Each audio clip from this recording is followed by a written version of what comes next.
어, 오늘 이 예레미야 29장 1절부터 14절 말씀으로 슬기로운 바벨론 포로 생활이라는 제목으로 함께 은혜를 나누겠습니다.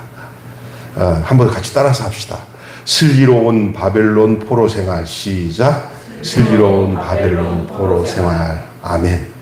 그 예수님의 족보에 보면은 아브라함과 다윗과 이제 사이가 14대고 다윗에서 바벨론 포로까지가 14대고 바벨론 포로에서 마리아가 예수를 잉태하는 데가 이제 14대 이렇게 그렇게 기록되어 있어요. 그래서 이 바벨론 포로가 주고 있는 이스라엘의 구원의 역사, 구속사의 이야기는 굉장히 중요해요.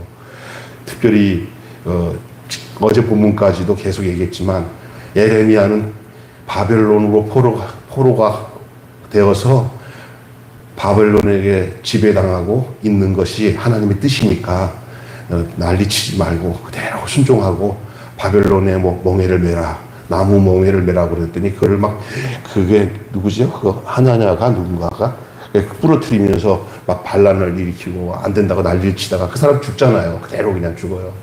그래서 도리어 나무 멍에를 매면 더 아프지도 않을 텐데 철 멍에를 매므로 인해 더 고통당한다는 것을 상징적으로 말씀하는 내용을 들었어요. 그죠?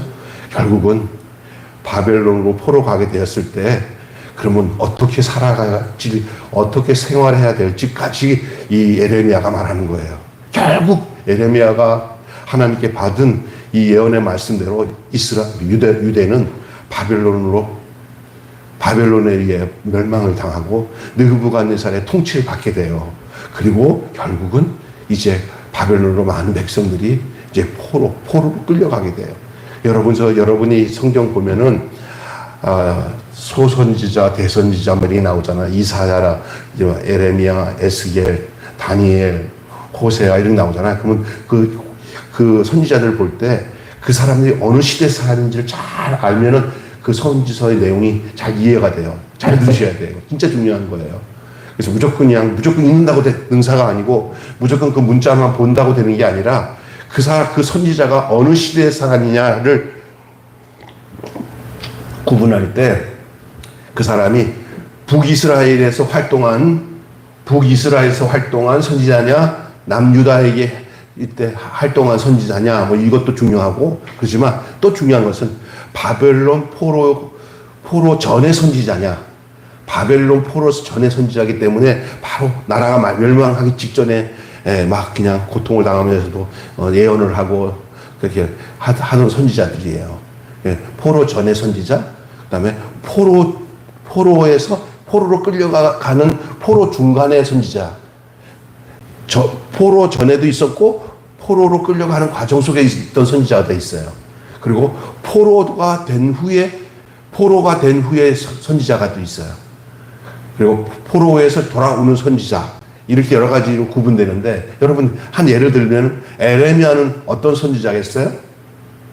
포로 전에 뭐예요? 이 나라가 뭐 한다? 망한다고 전하는 선지자 아닙니까? 에레미야는 포로 전후로 얘기해야 돼. 이사야는 어떤 선지자겠어요? 이사야도 포로 전의 선지자예요. 그럼 내가 얘기할게요. 다니엘은 어딜까요? 다니엘은요? 예? 다니엘 포로 후예요. 그래서 다니엘서에 보면 느부갓네살 밑에서 이제 사드락과 메삭과 아벳느고 친구들이 거기서 이제 나타나는 이야기가 나오잖아요. 포로 중에 바벨론의 포로로 끌려간 후에 그 이야기예요. 그리고 에스겔은 누굴까요? 에스겔도 포로로 끌려갔잖아요. 그래서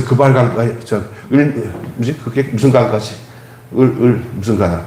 그 강가 앞에서 목 놓아 울면서 이스라엘을 향하여, 예루살렘을 향하여 울면서 기도하는, 그래서 환상을 보고 한 게 이게 바로 그런 예언을 하잖아요. 그게 에레미야예요. 예? 여러분 이렇게 이해하면 이해가 되죠. 호세아는 어느 선지자예요? 포로 전이죠.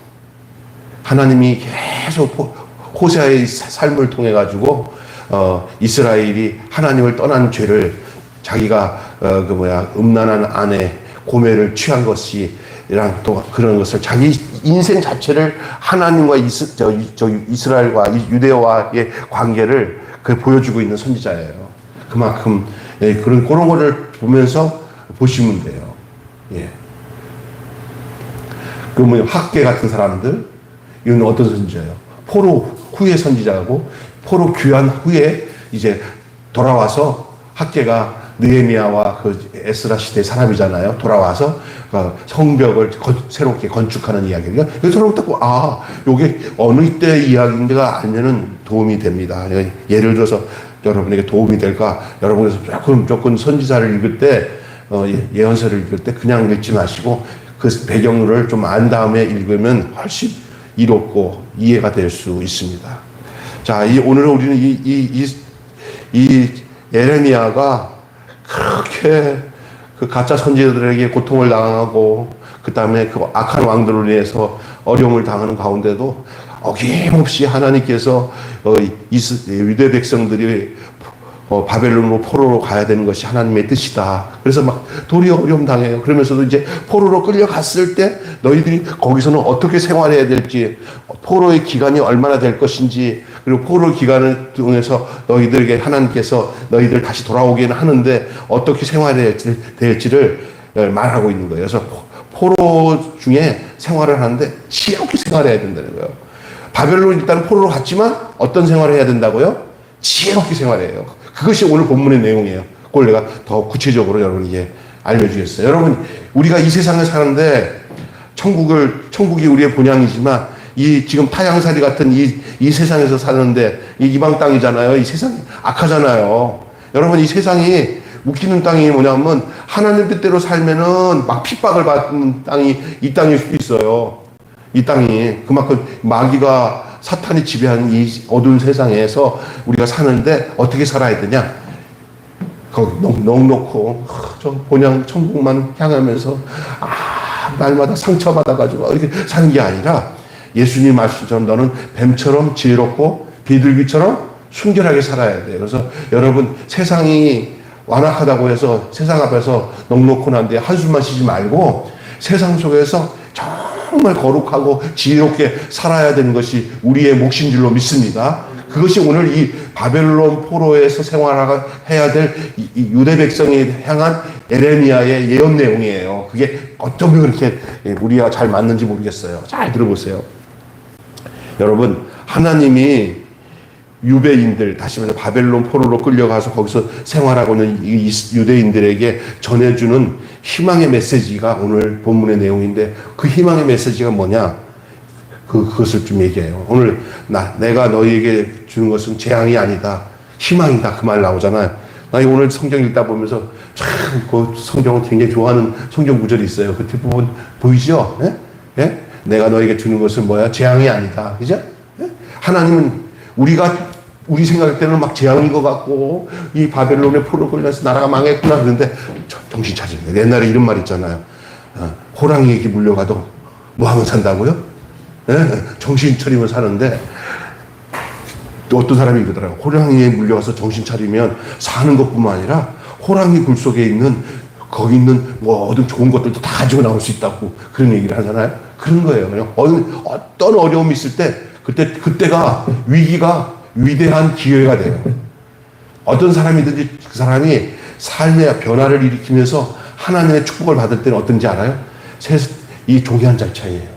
생각을 어떻게 하냐에 따라 거기서 이 사람이 기회를 얻고 축복을 받아요. 근데 아이고 죽었다, 망했다 하는 사람은 망하는 거예요. 이 지금 예레미야가 너희들이 이제 만약에 저기 포로 생활을 하는 동안에 너희들이 어떻게 생활해야 될지 지혜롭게 생활하라, 그 얘기예요. 하나님은 어떤 하나님이기 때문에 희망의 하나님이고 재앙을 주려고 한 게 아니다. 궁극적으로 너희들을 이게 복 주기 위해서 한 거니까 너희들 정신 차려라, 그런 거예요. 오늘 이 땅에서 살아가는 동안에 어떤 환경을 당할 때마다 낙담하고 낙심하지 말고 하나님이 더 복을 주시고 희망을 주시는 하나님을 잊지 마시기를 바랍니다. 희망은 생을 지탱하는 빛이에요. 비루한 현실을 꿋꿋이 살아낼 수 있는 힘이 바로 희망입니다. 사람이요, 절망은 죽음에 이르는 병이고요, 희망은 삶을 다시 소생케 하는 능력이에요. 그래서 철학자 키에르코르가 한 말 중에 절망은 죽음에 이르는 병이에요. 반대로 절망의 반대가 희망이잖아요. 그러면 희망은 뭐냐? 죽음에서 생명으로 옮겨지는 길이라는 사실을 여러분 아셔야 될 줄로 믿습니다. 그래서 희망이 있으면 사람이 살아요. 어떤 사람이 갑자기 낙심해요. 그렇던 믿었던 자식 하나만 있고 그걸 희망으로 생각했는데 그 자식이 자기가 원하는 뜻대로 안 돼요. 내가 옛날에 그걸 느꼈어요. 누구라고 하지 않겠지만 내가 시골에 있을 때 어디 저 밑에서 신앙생활 처음 하던 학생 하나가 있어요. 그 아버지도 교회를 나오면서 이제 얘기를 해보면 내가 성경 공부를 하고 이렇게 뭐 하면은 그냥 모든 관심이 아들이 아들. 근데 아들이 대단하게 생각해, 그 아들을. 근데 그 아들이 그런 말 하지 말아야 되는데 나이 차가 아버지랑 아들이랑 손잡힐 나이야. 늦게 낳았어, 아들을. 큰 아들인데. 그런데 그 부인은 여기에 이렇게 개미 식당으로 해서 식당 하나 이렇게, 일꾼들 밥도 해주고 하는 그런 데 있잖아요. 식당에서 일하고. 그러면서 아주 두 아들을 잘 키우고 있는데, 그 큰 아들이 있는데, 그때가 언제냐면은, 학력고사 끝나고 왔는데, 애가 아주 풀이 죽어갖고, 너 왜 그러냐 했더니, 망쳤어요. 그러더라고요. 야, 너 내가 그랬어. 아버지한테 그런 걸 표시하지 말아라. 그랬더니, 너 가서 아버지한테 망쳤다고 그러니까, 아니, 그 양반한테 내가 성경 공부도 그런 분이기 때문에 아들은 그냥 괜찮겠지 하고 아빠가 망쳤어요. 걔가 우울해지니까 그 아버지가 삶이, 희망을 거기다 두니까 예수님께 희망을 둔 사람은 그런 일이 있어도 끄떡없어요. 어떤 일인지. 아멘? 네? 그런데 그랬더니 그게 크리스마스 때 이거 어떤 우리 선배 목사님 모셔가지고 부흥회를 잠깐 우리 조그만 교회지만 부흥회를 하고 있는데 막 전화가 오고 막 난리가 났어. 교회에 찾아왔어. 얘가. 그랬더니 아버지가 산에 목매다 자살하고. 나는 그걸 느낀 게 뭐냐면 그 아버지한테 내가 시험 잘못 쳤다고 얘기를 하지 말아야 되는데 그게 그냥 아마 그 사람 성격에 그럴 것 같다는 생각이 딱 들더라고요. 아이고 큰일 났다. 목매달아 죽었어. 이 사람이라는 게 희망이 사라지면 죽음이 찾아오는 거예요. 그죠? 근데 절대로 죽음이 안 찾아오는 사람이 누구냐? 그 희망이 흔들리지 않는 데다가 희망을 두는 사람. 아들이 공부 잘하는데 잘못할 수 있는 것은 희망이 없어질 수 있잖아요. 그러나 우리 예수님은 언제나 변함없고 요동치 아니하신 예수님은 그 희망이 꺾여지지 않습니다. 우리 예수님에게는 언제나 희망 덩어리예요. 희망의 원천이에요. 그러니까 이게 절망으로 갈 일이 없어요. 어떤 상황이든 여러분 예수님 바라보면 절망으로 떨어질 일이 없는 게 왜냐? 예수님 자신이 요동치 아니하시는 분이기 때문에 그래요. 아멘? 그렇잖아요. 예수님이 아들이 성적이 떨어져가지고 시험 못 봤다 그러니까 그 절망 가지고 죽음이 이르잖아요. 그런데 우리 예수님은 아무리 봐도 절망이 없어요. 우리 예수님을 만난 사람들에게 있어서는 그렇기 때문에 절망을 이기는 희망이 있을 뿐이에요. 우리 예수님 하나님이 주시는 것은 재앙이 아니에요. 우리에게 희망과 생명을 주기 위함이라고 말씀하고 있어요. 여러분, 캄캄한 시대에도 희망을 가진 이는 의지를 꺾지 않고 살아낼 수가 있어요. 사실은 하나님이 그 희망의 근본이고 우리 예수님이 우리의 희망의 최고점이긴 하지만 사람인지라 이 땅에 살아가는 동안에 어렵게 살아도 자식 하나들 키우다 보면 자식들이 희망이잖아요. 보기만 해도 애들이 속썩이지 않으면 얼마나 마음이 편해요. 거기다가 생각밖에 그냥 너무 얘가 이쁘게 하나님을 축복하면서 살면 그거 보면서 하나님이 주신 희망 속에서 살아가는 사람은 한두 명이에요. 저는 굉장히 우울해지는데 고3 때 그때가 내가 교회에서 내가 굉장히 힘들었는데 이거 재훈이 친구 아빠가 연락 오면서 좀 신경 좀 쓰세요 아들. 뭔데? 그랬더니 내가 보내줄게 보내주더라고요. 그러더니 또 있다가 막 카톡을 막 보내주더니 나중에 보니까 재훈이 고3 때인데 국가대표 입성했습니다 하고 내용을 보내주는 거야. 야, 갑자기 다리 끝에서 발끝같이 막 생명이 막 솟아오르는 것 같아요. 그게 사람이 그래요. 남의 얘기야. 세상에 이게 우리 집 사람도 얼마나 희망이 막 마음에 기쁨이 있을까 하는 생각이 확 드는 거예요. 성도들을 향한 목사들가 이렇게 보면 성도들의 가정이 예수님 때문에 잘 살고 축복받고 그러잖아요. 그 마음에 막 희망이 오는 거예요. 그 예수님 때문에 희망이 있지만 더불어서 그것이 더 가중이 되는 거예요. 근데 막 그냥 안 좋은 일이 생기고 막 그렇게 막 하잖아요. 그럼 막 힘들잖아요. 그러나 근본적으로 희망의 그 본 초점을 예수님께 두면은 다른 건 다 이렇게 변해요. 예수님은 안 변해요. 거기다가 희망을 주세요. 예수 그리스도는 우리의 희망입니다. 아멘. 거기다가 두면은 절대 늦지 않습니다. 그래서 신앙생활이 중요한 거예요. 아멘. 예? 신앙생활이. 그러니 희망은 은혜고 희망은 선물입니다. 너희가 그 은혜로 인하여 믿음으로 말미암아 구원을 얻었나니 이것은 너희에게서 난 것이 아니다. 하나님의 선물이다. 이게 하나님의 선물이에요. 희망은. 그게 바로 믿음으로 온 하나님의 선물이에요. 하나님은 바벨론에 끌려간 이들에게 어떤 희망을 선물하고 계십니까? 바벨론으로 끌려갔어요. 현실적으로는 나라가 망하고 이제는 여기 이렇게 그 포로 줄에 메꿔가지고 밀려가지고 질질 끌려서 타국으로 쫓겨가는 거예요. 나라 자기 고향 땅 버리고 버린 게 아니에요. 안 가려고 말로동쳐도 끌고 가는데 어떻게 할 거예요? 내가 살아야 할 고향 땅을 떠나서 질질 밧줄에 묶여가지고 저기 이 바벨론으로 끌려가는 그 민족의 모습을 보세요. 거기에 무슨 희망이 있겠어요? 그들에게 향하여 이 에레미야는 그런 일에 대해서 너무 절망하지 말아라. 하나님의 뜻은 너희들에게 재앙을 주는 게 아니라 그곳에서 너희들 다시 번성케 하려고 그러는 거다. 판을 바꾸려고 그런다. 이래도 안 되고 저래도 안 되니까 이게 옮겨가지고 여기 썩어버리니까 썩은 데서 딱 끌어내가지고 좋은 땅에 가서 심어놓고 여기를 다시 다 정리정돈하고 다 여기 메꿔진 다음에 데려오려고 그동안 이쪽으로 옮겨진 상태에서 죽겠다 하지 말고 여기서 힘을 기울여서 여기서 자식도 놓고 여기서 장사도 하고 재밌게 여기서 막 천만년 살 것처럼 살지는 말고 가야 될 곳인 줄 알면서 살되 언제 가야 되는지는 너무 조급하게 하지 말고 거기서 자식도 낳고 장가도 가고 시집도 가면서 거기서 부강하게 살아라. 그 얘기예요. 오늘 본문에 얘기하세요. 그게 지혜로운 생활이에요.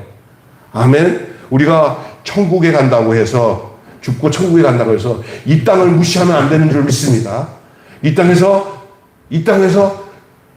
저 천국을 갈 때 넉넉히 갈 수 있도록 이 땅에서 그렇게 준비하고 살아야 될 줄로 믿습니다. 바로 그런 거예요. 그래서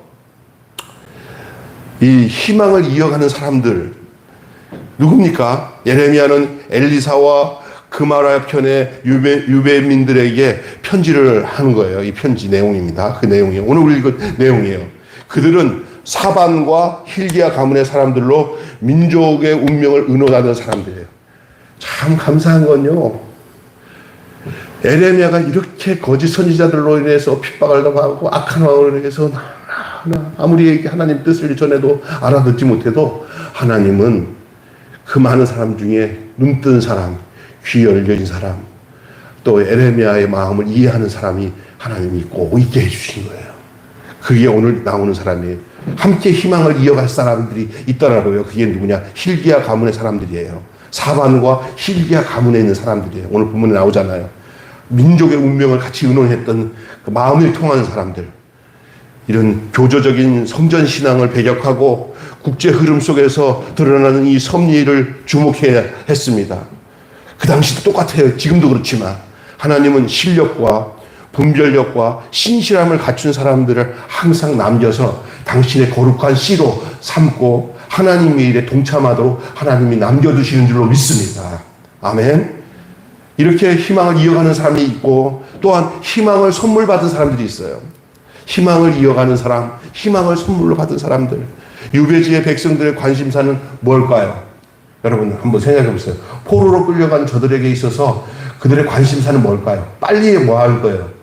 빨리 고향으로 돌아갈 마음밖에 없을 거 아니에요. 너무 그런 마음이 사무치는 게 좋을 수 있다고 생각하지만 어떤 면에서는 안 좋을 수 있어요. 그 조급함이 앞으로 일들을 그르칠 수가 있어요. 그들은 귀환하기를 그렇게 학수고대할 거라는 사실을 이 에레미야는 알고 있었어요. 하지만 에레미야는 유배 상황이 장기화 될 것을 예고하면서, 다시 말해서 포로 기간이 오래될 것이다. 그러니 너무 조급하지 말고 거기서 올해 터전을 마련하고 일상의 생활을 하라는 거예요. 곧 갈 것처럼 해가고 짐 보따리도 안 풀어놓고 뭐 그냥 정말 뭐 이게 뭐 가보면은 이렇게 하면 안 된다는 거예요. 그것이 적어도 거의 한 세대를 지나서 이 정도는 됐다 할 정도면은 이거 시간이 꽤 갈 거라는 것을 예고를 한 거예요. 그래서 거기서 터전을 마련하고 일상을 살라고 얘기해요. 그 일상을 살라는 게 뭐예요? 장가도 가고 시집도 가고 거기서 터전을 구하는 거예요. 미국으로 이민 간 어떤 가정이 곧 그냥 한국으로 다시 돌아갈 생각에 짐보따리도 안 싸고 취직도 안 하고 조금만 기다리면 돼. 그러면 거기 하루 이틀 가면 그 사람 사는 것 같지가 않은 거예요. 이민기가 왔으니까 이곳에서 터전을 하자. 우리나라 옛날에 브라질로 이민 간 사람들, 브라질의 어떤 교민들의 이야기들 딱 읽으면은 거기다가 딱 마음 두고 하와이에 간 사람들도 정착해서 우리가 여기서 제2의 고향이다. 우리 여기서 살자. 짐 풀어라. 이렇게 사는 가정들이 다시 이렇게 거기에 번성하고 거기에 힘을 키우더라고요. 근데 곧 갈 것처럼 생각하다면 그 어려운 거예요. 그래서 이 에레미야가 일상의 생활을 하라. 장기화될 것을 예고하고 있어요. 선지자의 말에 현혹돼가지고 정신을 잃어버리지 마라. 곧 가짜 선지자들은 곧 그냥 그런 말 하지 마라. 장기화될 것이다. 바벨론 땅에도 여기서도 하나님이 우리의 하나님이었지만 바벨론 땅에도 하나님 계신다. 하나님은 성전이 있는 유다 땅에만 계시지 않고 우리가 포로로 끌려간 이 바벨론에도 하나님이 계신다. 할렐루야. 주권을 인정하고 그 명하신 뜻을 순종하는 거예요. 여러분, 우리가 잘못된 생각은 하나님은 어느 곳에나 계십니다. 그렇기 때문에 우리의 일상은 여일해야 돼요. 어느 곳에 가서도 거기서도 하나님 계신 줄 알고 거기다가 이렇게 평안함을 누리며 거기에 일상에 조금 더 흔들리지 않는 삶을 살아갈 수 있는 여러분과 저가 돼야 될 줄로 믿습니다. 언젠가 시결될 희망에 대한 얘기를 하겠습니다. 이렇게 저희들이 포로로 끌려가지만은 기한이 차면은 예루살렘으로 데려올 거라는 얘기예요. 기한이 차면. 요거를 신약 성경에는 우리 예수님의 그 사역을 얘기할 때 꼭 이러면 때가 아직 이르지 아니하였으니 때가 이르렀으니 때가 차매 이런 얘기를 하잖아요. 하나님의 카이로스 시간, 하나님이 정하신 시간대로 움직이는데 기한이 찬다는 것도 마찬가지예요. 기한이 차면 하나님의 때가, 하나님은 이 유대 백성들을 바벨론으로 포로로 가서 그쪽에서 생활하면서 다니엘도 또 에스겔도 나중엔 그 왕의 비서실장으로 있었던 누구예요?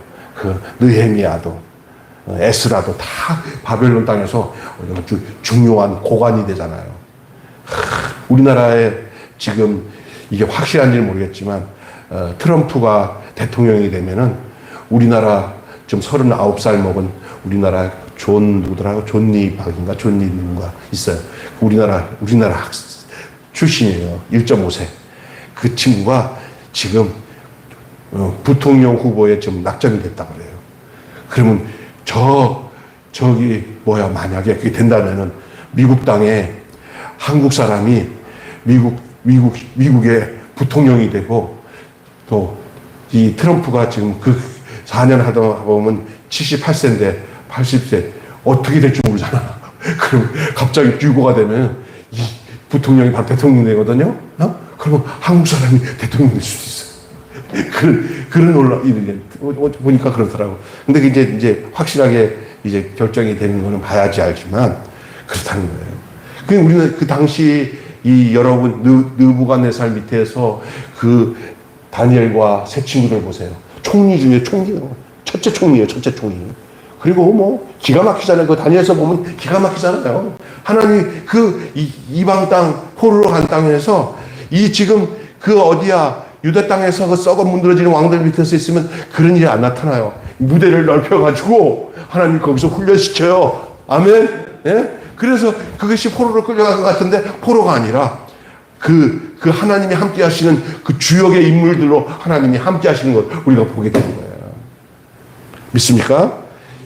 그 기간이 하나님은 그 기간에 거기서 잘났다고 해요. 아유 이제 우리는 유대 땅 들어갈 마음 없어. 아유 아니잖아요. 나이 70년 딱 되니까 고레스가 칙령을 내려가지고 여러분 알죠? 예? 여러분 알잖아요. 포로 귀환, 1차 포로 귀환, 2차 포로 귀환. 아멘? 포로 귀환을 하여. 하나님이 하시는 것 때에 사람이 하려고 하면은 안 돼요. 그냥 급하기만 해요. 하나님이 때가 차면 예루살렘으로 데려오신단 말이에요. 하나님의 계획은 평안입니다. 재앙이 아닙니다. 그때까지 유대인의 삶을 그냥 수용하고 긍정적으로 살아야 돼요. 세상이 악해도 여러분 하나님 안에서 믿음으로 긍정적으로 사시기를 주님으로 축원합니다. 어떤 사람은 입만 열면 부정적인 말 막 하는 사람도 있어. 짜증날 정도로 부정적인 말 많이 하는 사람 있어. 어디 가면 또 뭐 어디다 뭐를 맡겨놓으면은요 좋다고 한 적이 없어요. 그래서 너무 여기 가도 난 불평이고 저기도 불평인 사람은 그래 여기 좋다. 여기로 옮겨 그러면 옮겨와서 그냥 내 좋은 것 같아. 바꾸자 하고 여기 옮기고 너가 나쁘다니까 내가 그걸로 갈게. 가고 난 뒤는 이쪽에 가서는 더 나쁘다고 막 불평을 해. 그러면 그때가 더 좋아 그러면 다시 가봐. 또 거기 가서 또 그래. 심보가 바뀌어야 생활도 바뀌고 삶도 바뀌는 줄 믿습니다. 내가 꼭 그런 사람이요. 요즘에 많은 우리 집사람 주변에 많은 것 같아. 얘기 들어보니까 내가 보니까 그런 사람이 아이고 저 사람이 이런 사람 안 바뀌어요. 여러분 큰일이에요. 그러니까 이게 뭐냐 유배지역인 삶에 포로로 끌려온 지금 바벨론으로 끌려온 이 생활에 이 에레미야가 뭐라고 얘기하는 거예요. 거기서도 긍정적인 삶을 살아가는 거예요. 가능성 있는 얘기들을 하고 잘 된다. 어려워도 거기 다 이유가 있어. 그래서 어려움을 이겨보고 힘든 걸 이겨본 사람들은 어떤 어려움이 와도 불평을 안 해요. 왜냐하면 경험이 돼보니까 그게 나에게 도움이 되니까. 아멘? 예? 그게 진짜 중요한 거예요. 내가 그런 어려움을 당해가지고 슬픔을 당하니까 주변에 그런 형편인 사람들한테 막 위로할 마음도 생기고 이해가 되잖아요. 네. 그런 게 없으면은 그런 마음 안 들어요. 내가 우리 집사님도 얘기를 다 들어보니까 옛날에 그 학교 이름이 두 글자로 뭐죠, 거기가? 그 얘기 내가 들었거든요. 근데 그 얘기하면서, 야, 진짜 집사님 훌륭하다. 왜? 내가 알거든요. 그런 형편에서 사람 굉장히 저렇게 훌륭한 공무원 생활 다 마치고 할 정도는 보통 사람이 아니야. 하나님 축복하신 거야. 근데 거기다 더 좋은 건 뭐냐? 믿음을 갖고 이제는 그렇게 그 주변에 보면 아마 어떤 사람이 있을 거예요. 자기같이 그런 어려운 형편에서 믿음을 가지고 이긴 사람 보면 엄청 이쁘죠. 그죠? 네? 그렇잖아요. 근데 나보다 훨씬 좋은 형편에서도 저벌하면서 그냥 불평하는 사람들 보면 안타까워요. 아휴, 내 삶을 알면 저렇게 못하지. 그렇게 알 때가 있잖아요. 우리는 그 목동 그 동네 살아서 다 아는 사이, 거기 다 그래요. 막. 아침에 이제 딱 학교 가서 수업 들어가다 보면 한 번도 안 싸우는 거 못 봤어. 맨날 싸우고 2년이나 전이나 싸우고. 근데 익숙해. 어느 날 동네가 조용하면 이상한 거야. 누가 죽었나? 근데 지금 와서 생각해 보니까 이제 내가 목회하면서 내 인생을 돌아보니까 내가 그런 게 굉장히 다른 사람들은 낯선데 나는 그런 삶이 내 사역에 녹아나는 것 같아요. 내 사역에 그런 마음을 기쁘게 받아들이기 하나님이 하시는 것 같다는 생각이 들더라고요. 우리의 현실이 유배지처럼 느껴져요? 나는 포로 생활이야. 이렇게 느껴집니까?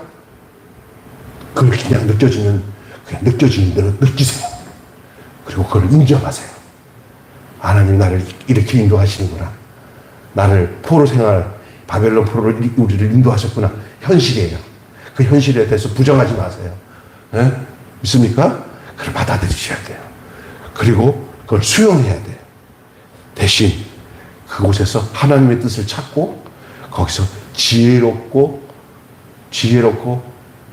은혜로운 마음과 삶으로 거기서 싹을 틔우고 거기서 줄기가 자라고 열매를 맺는 그런 역사를 거기서 나타내면 이젠 돌아가서 나중에 때가 돼가서 하나님이 그 고향으로 돌아가서 그 기반으로 나라를 다시 세우는 거예요. 여러분 잘 알지만 느헤미야, 에스라, 느헤미야 이런 사람들이 어떤 사람들인지 아세요? 그 당시에 그 이방 땅에서 강력한 능력, 또 그 가문을 이루면서 그렇게 하나님이 그곳에서 이방 땅에서 힘을 안 키웠으면 그들이 느헤미야가요 다시 자기 고국에 돌아가서 총독에 대해서 돌아갔답니다. 총독이 자기가 그 땅에 자기가 돌아갈 땅에 총독에 대해서 돌아간 거예요. 여러분 수룹바벨도 마찬가지예요. 여러분 재밌어요. 거기에 이렇게 그 땅에서 능력으로 키우면은 하나님이 다시 쓰는 거예요. 우리가 우리의 형편을 비관적으로 바라보지 말고 그걸 긍정적으로 바라보면서 그곳에서 지혜로운 바벨론 생활, 포로 생활이 있어서 그 기반으로 그들이 다시 포로에서 돌아와서 그 나라를 다시 재건할 수 있었던 것처럼 오늘 우리의 삶도 마찬가지입니다. 우리가 그때 반드시 은혜의 시간은 우리에게 찾아올 줄로 믿습니다. 우리가 그런 분들 많잖아요.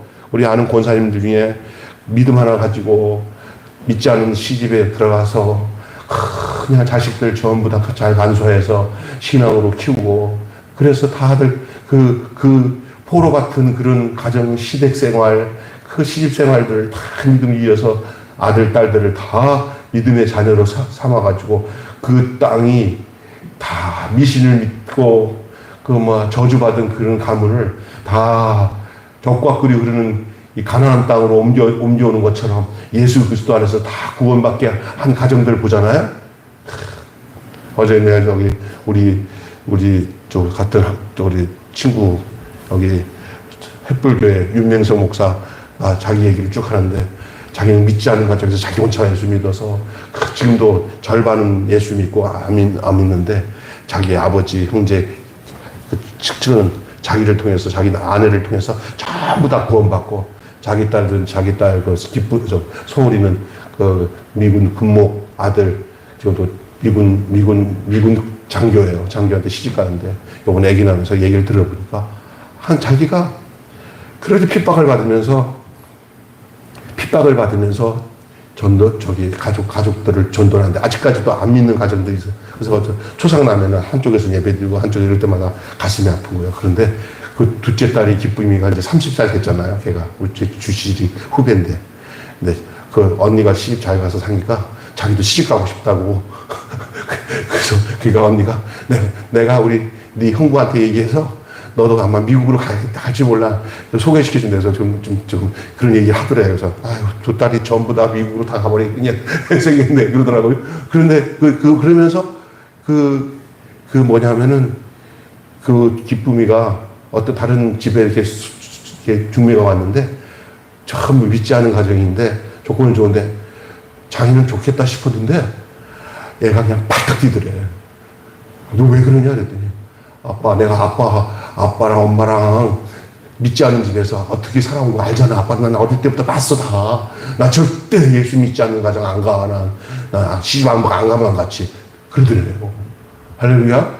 요게 제대로 그거야.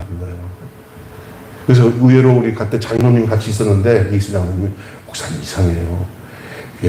이렇게 믿지 않은 가정의 사람들에서 핍박받아서 거기서 받았던 애들은 믿음이 좋은데도 불구하고 절대로 믿음 없는 사람이랑 안 간다고 그러고, 믿음 있는 집, 믿음 없는 사람 데려가면 전도할 만한 애들이 도리어 나는 안 된다 그러고, 믿음 개떡같이 어리면서도 내가 들어가서 선교사 되겠다고 가는 사람도 있는데, 그게 웃기다는 거예요. 그 얘기 들으니까, 우리 얘기 같기도 하고, 그러네.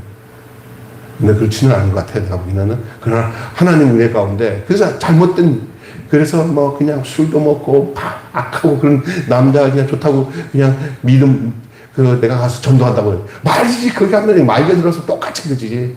같이 오랫동안 가정을 누리고 살기는 어려워. 아예 정신 못 차리는 거지. 근데 결혼 안 하면 안 했지.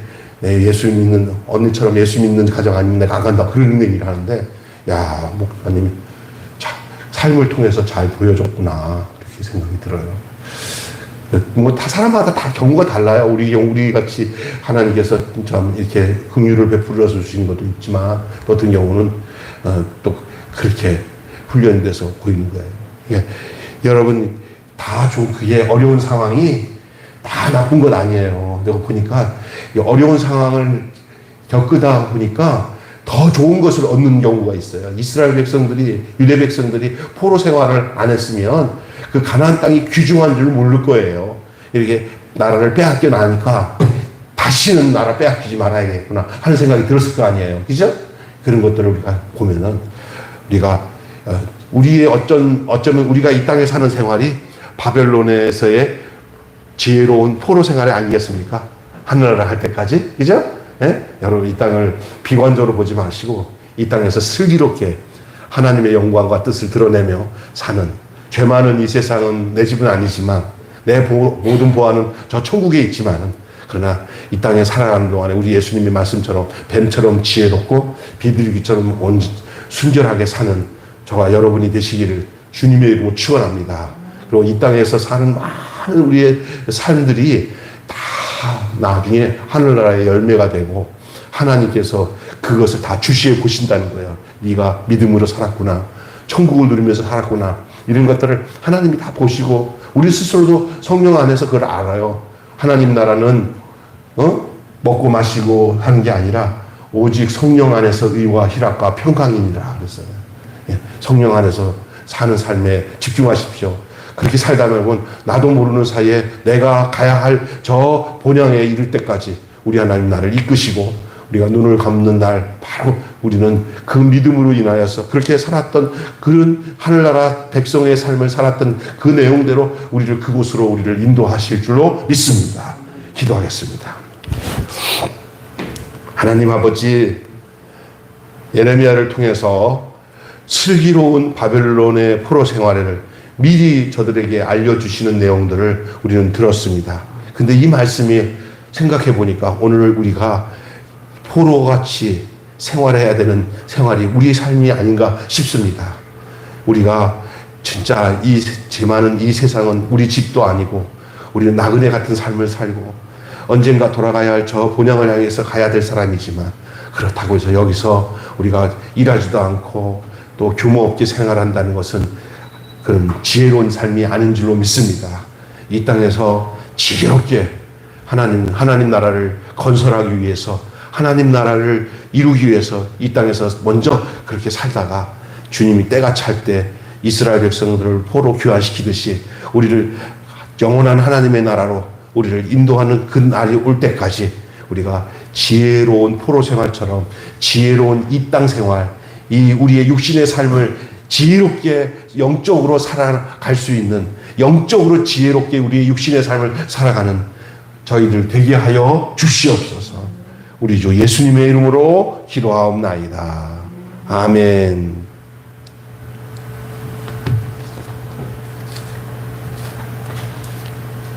찬송 한 장 부르시겠습니다. 찬송은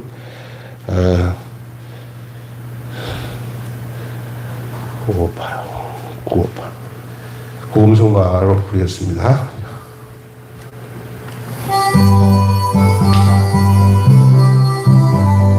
이 찬송 부르고 우리 다 같이 주기도문으로 마치겠습니다.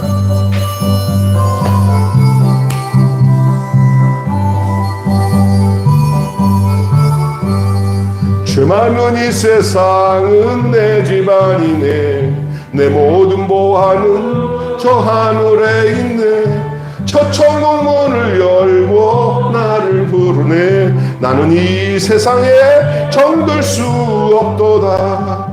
오 주님 같은 친구 없도다. 저 천국 없으면 난 어떻게 하나. 저 천국 문을 열고 나를 부르네. 나는 이 세상에 정들 수 없도다. 저 천국에서 모두 날 기다리네. 내 주 예수 피로 죄 씻음 받았네. 나 비록 약하나 주님 날 지키리. 나는 이 세상에 정들 수 없도다. 오 주님 같은 친구 없도다. 저 천국 없으면 난 어떻게 하나. 저 천국 문을 열고 나를 부르네. 나는 이 세상에 정들 수 없도다. 저 영광의 땅에 나 길이 살겠네. 손잡고 승리를 외치는 성도들, 이 기쁜 찬송 하늘 울려 퍼지네. 나는 이 세상에 정들 수 없도다. 오 주님 같은 친구 없도다. 저 천국 없으면 난 어떻게 하나. 저 천국 문을 열고 나를 부르네. 나는 이 세상에 정들 수 없도다. 주님 나라의 진도로 마치셨습니다. 하늘에 계신 우리 아버지, 아버지의 이름을 거룩하게 하옵시며 아버지의 나라가 오게 하시며 아버지의 뜻이 하늘에서 이루어져